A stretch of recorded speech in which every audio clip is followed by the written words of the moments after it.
Alors ce culte de rentrée marque la reprise de la catéchèse, et puis aussi la reprise de toutes nos activités paroissiales.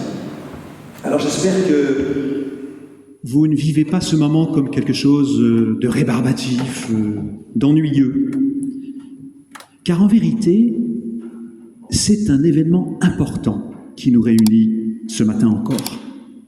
Oui, c'est un événement important.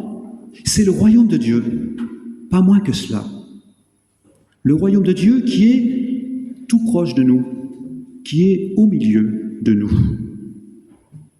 Le royaume de Dieu. Le royaume de Dieu serait là, proche de nous, parmi nous. Je vous devine interrogateur. Je vois vos yeux s'écarquiller, s'ouvrir tout grand. Le royaume de Dieu est là. Mais alors, pourquoi les guerres en Ukraine, en Palestine? Pourquoi la pauvreté et la malnutrition qui augmentent dans le monde? Pourquoi la maladie frappe certains de nos proches? Pourquoi le malheur existe? Et pourtant, oui, si j'en crois Jésus, le royaume de Dieu est bien là. Il est là, simplement, on ne le voit pas. On ne le voit pas comme je vous vois là maintenant, devant moi, et comme vous me voyez devant vous. On ne le voit pas.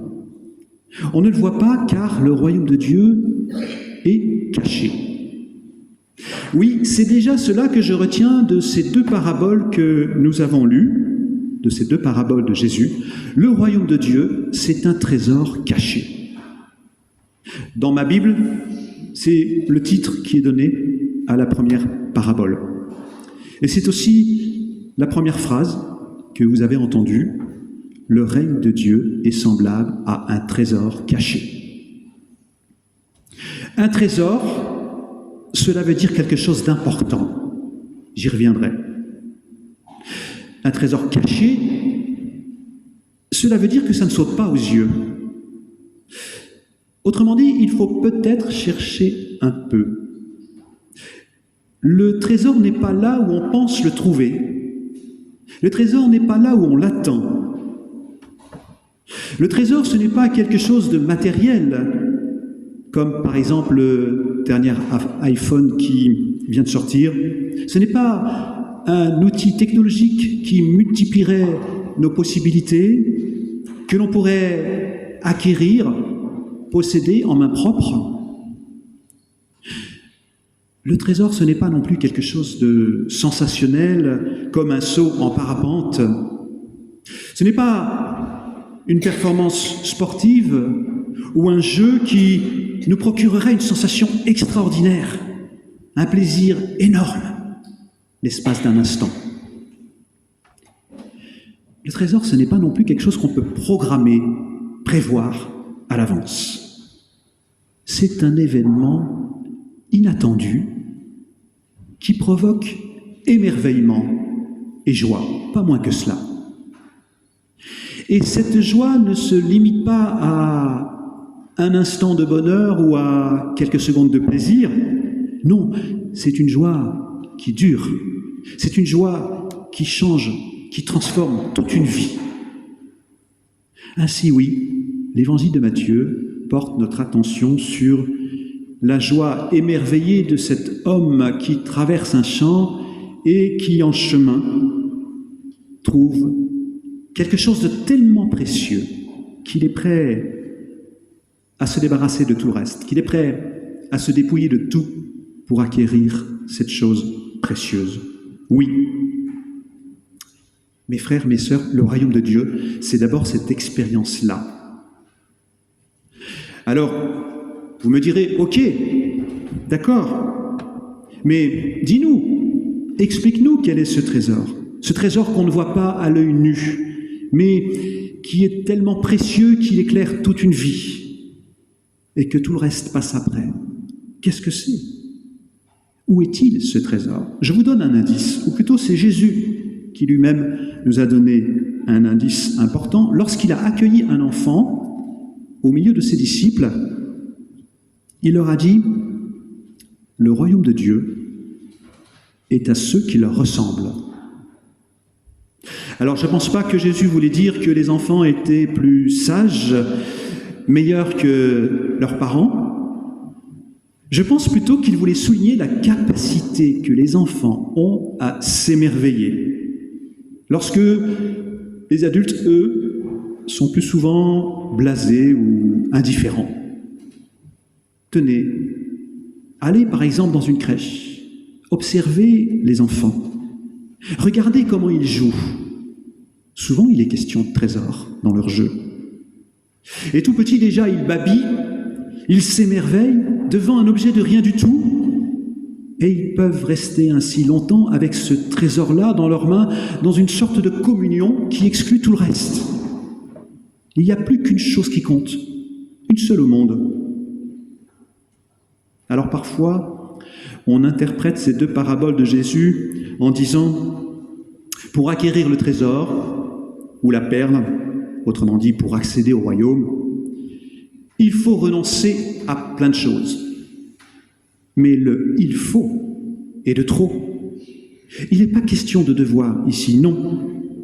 Imaginez plutôt les yeux illuminés d'un enfant devant un trésor. Ce n'est pas par devoir qu'il renonce à tous ses autres jouets, mais c'est d'une certaine façon par conviction, parce qu'il est intimement persuadé à ce moment-là que tout le reste n'a plus d'importance.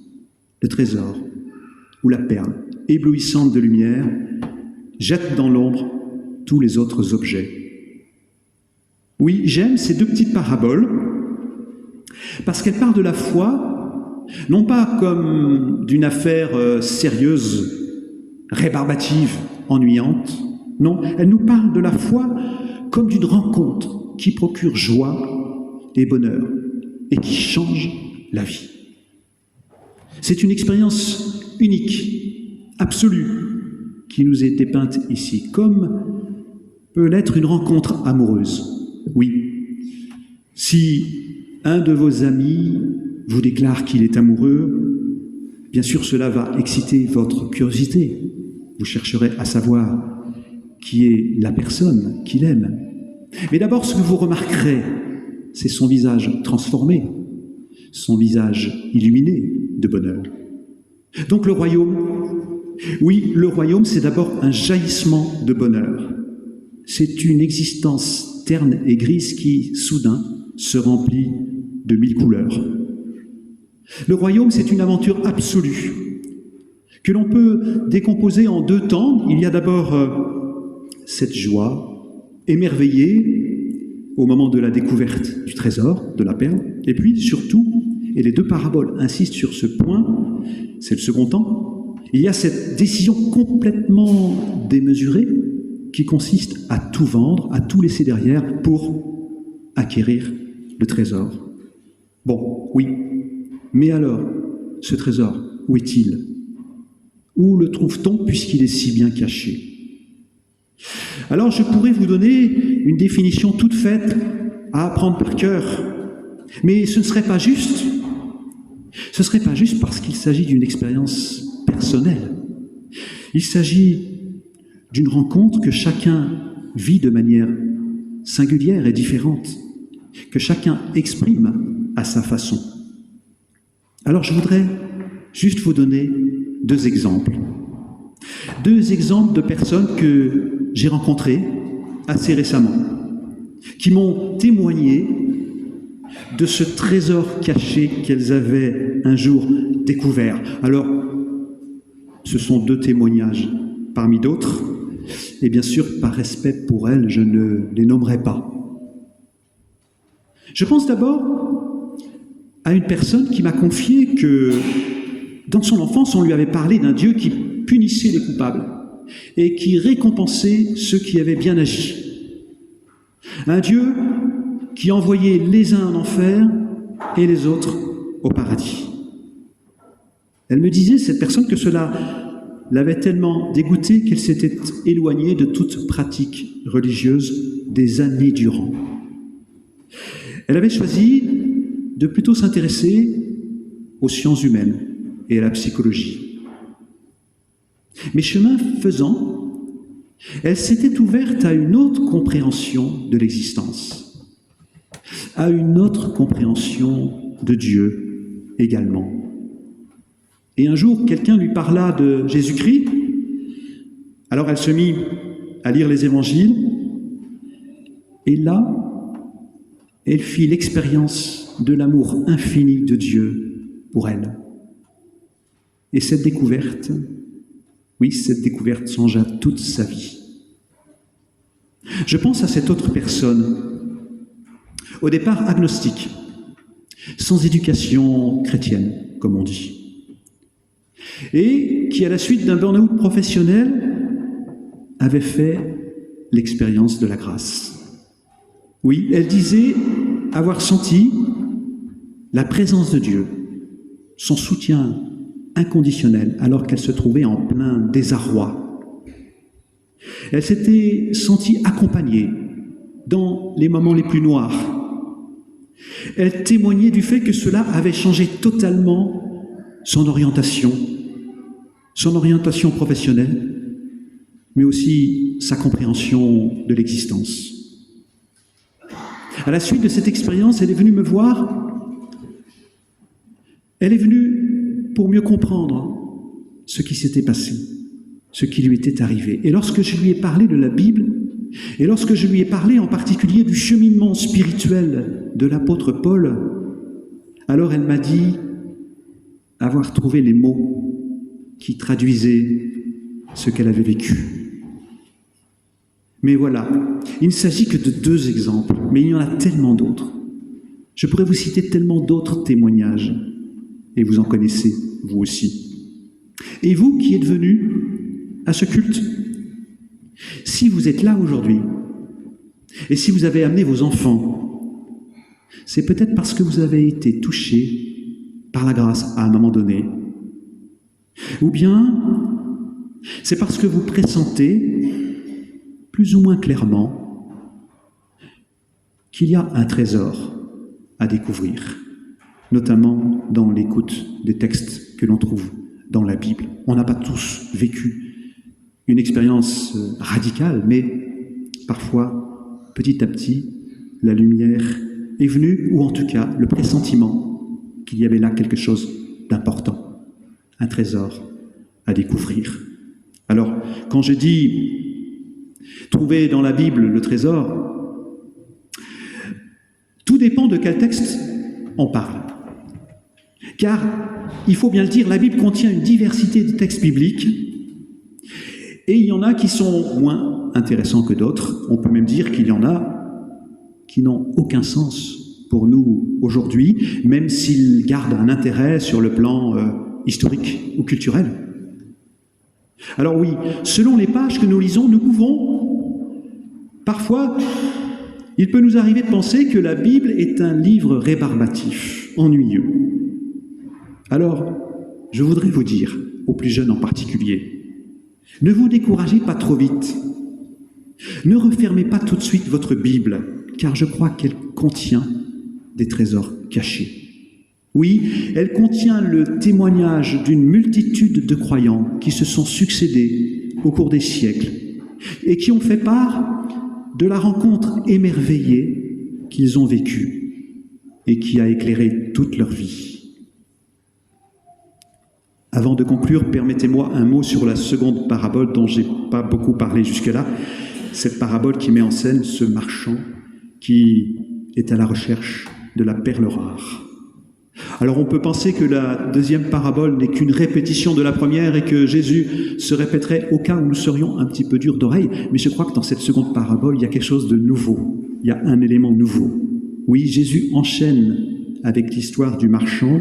Le royaume des cieux est semblable à un marchand qui se met en quête de la perle unique. Je comprends ceci. Le royaume, le trésor de notre vie, si vous préférez, ce n'est pas quelque chose, c'est quelqu'un. Oui, c'est quelqu'un qui cherche et qui est prêt à se dépouiller de tout ce qu'il a, de tout ce qu'il possède, pour acquérir la perle unique. À qui cela vous fait-il penser? Moi, je pense à Jésus, Jésus de Nazareth qui a tout donné par amour. C'est certainement aussi à lui que Matthieu pense en rédigeant cette parabole. Mais c'est tellement discret que cela passe inaperçu. Matthieu ne dit pas explicitement que c'est Jésus. Peut-être parce qu'il ne veut pas nous imposer tout de suite cette interprétation, sa propre interprétation. Et cependant, quand même, Jésus ressemble étrangement à ce riche marchand qui se dépossède de tout ce qu'il a. Pourquoi donc? Eh bien, pour cette fameuse perle de grand prix. Oui, mais cette perle de grand prix, c'est quoi? C'est qui? Eh bien, si c'était toi, si c'était moi, si c'était chacun de nous, si c'était chaque être humain qui vit sur cette terre, et même si c'était la plus petite créature qui respire et qui l'a aimé jusqu'à tout donner,